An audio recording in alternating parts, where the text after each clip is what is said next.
The second term of the Jubilee administration, especially after the historic handshake between President Uhuru Kenyatta and opposition leader Raila Odinga, has been dogged with glaring divisions in the presidency. President Kenyatta and his deputy William Ruto are openly and fiercely divided on major issues facing the country.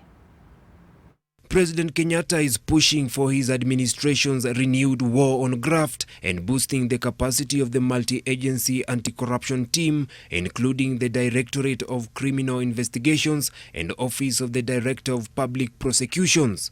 On the other side, Deputy President William Ruto has accused the multi-agency team, particularly the Directorate of Criminal Investigations, of using the war on graft to target certain people and projects, especially from his backyard.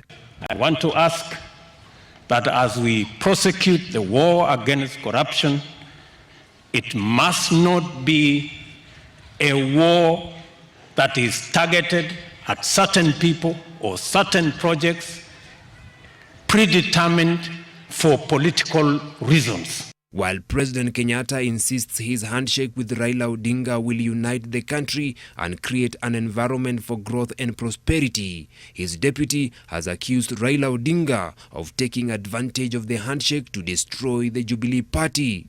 Political commentator Dr. Richard Bosire feels that Ruto is not against the handshake but against its consequences, while Herman Manyora sees Ruto as fighting back. Because he cannot be calling shots when Uhuru is cooperating with Raila Odinga on issues of governance. He feels that he's left out. In the art of warfare, sometimes you calculate if you are being hit the way Ruto is being targeted. Definitely is being targeted by the handshake. And there are times you realize it is in your interest to fight back. Ruto, if his allies are anything to go by, views the handshake as an obstacle to his 2022 presidential bid. Even if the president would have changed his mind, he's still within his democratic rights. And Ruto should negotiate. There should be negotiation. These are boardroom issues. They should not play out here. From the time Uhuru and Raila shook hands, don't be cheated by anybody. There is only one agenda in this country. And that is how they will manage the succession. There is forget about development. There is nothing. Corruption, the new agenda, big thing, that's a lie. There's nothing. President Kenyatta has come out strongly calling for lifestyle audit for all public servants, starting with himself.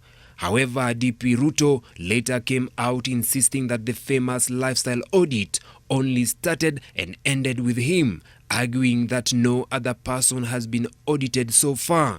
As President Kenyatta shies away from politics while calling on implementation of the Big Four agenda to form part of his legacy, Ruto's allies have been seen perpetrating the politics of our man Ruto is being targeted for isolation. Despite the glaring divisions, President Kenyatta appears helpless since he cannot fire his deputy as in previous regimes. Based on the new constitution, the DP can only lose his seat on the basis of incapacitation or impeachment. Because he knows that the president cannot fire him, it's only the impeachment that can work because he's not incapacitated.